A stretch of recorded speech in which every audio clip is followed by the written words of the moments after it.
John, and thanks, Mrs. Pfeiffer, for hosting us tonight, and thanks to all of you for being here. This is for a little nebbish from rural Nova Scotia to be in a beautiful place like this. This is really just a tremendous honor, and these are pretty swish digs for a guy from Cheveree, Hants County, Nova Scotia. I noticed that's the honor. Can you hold that up a second? Sure. John, just for a second, it was interesting.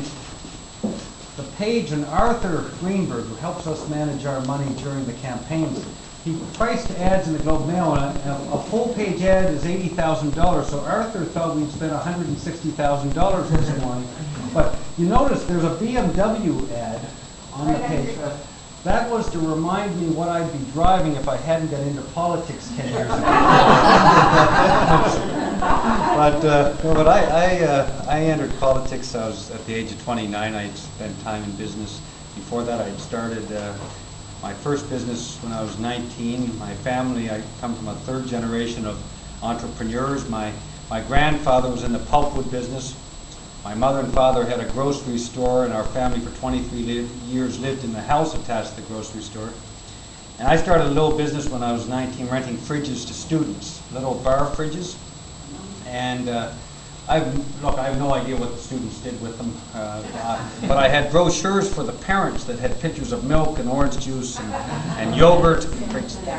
And I had, and of course the one for the students had pictures of Keith's and Moosehead and Labatt's and that kind of thing. I don't think I pushed it on them or anything. I think they would have probably had beer anyway. They just would have been warm beer. So I think I did make a difference in their lives.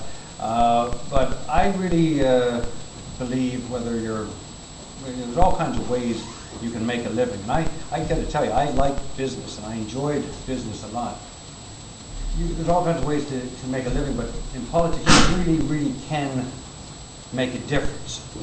And I frankly want to build a liberal party and a Canadian political climate and system that can attract people to it who are ambitious to do, not just ambitious to be. I mean, I'd like to have people like John run for us and become members of Parliament and make a difference and serve in cabinets and run the country and truly devoted to public service where we can actually see through their actions a better Canada, a stronger Canada, playing a bigger role in building a better world, a more peaceful, stable, and democratic world.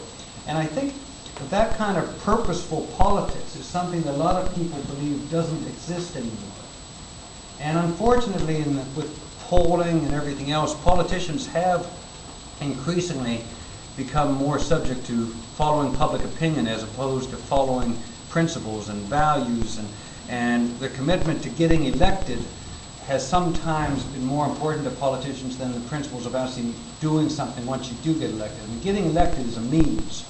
Once you're elected, doing something with it and making a difference, that's the end. That's the important part of it.